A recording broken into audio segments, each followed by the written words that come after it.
In today's video, I'm going to teach you how to add collaborators in Basecamp project.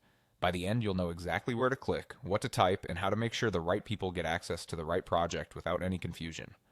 First, head to the Basecamp login page. On the sign-in screen, enter your email address and click Next. On the following screen, enter your password and sign in. If your organization uses single sign-on, you'll follow your usual process, but the goal is the same. Get to your Basecamp home screen. Once you're in, open the project where you want to add collaborators. From your Basecamp home, you'll see a list of projects. Click the one you're working on.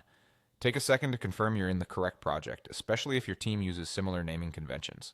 Inside the project, look for the People area and choose the option that says Add Some People. This takes you to the project's People Management section. Next, click the Add People button to open the form where you'll specify who should join.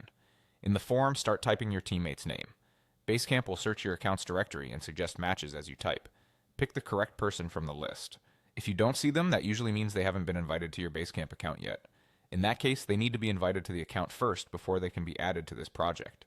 If you don't have permission to invite new users, check with your account admin so they can add the person to your Basecamp account. After selecting the teammate, write a short personal note. This message appears in their invitation, so it's a great place to set expectations. Include what the project is about, what you'd like them to do first, and any links or context they'll need right away. Keep it friendly, clear, and actionable. When everything looks good, click Add them to the project.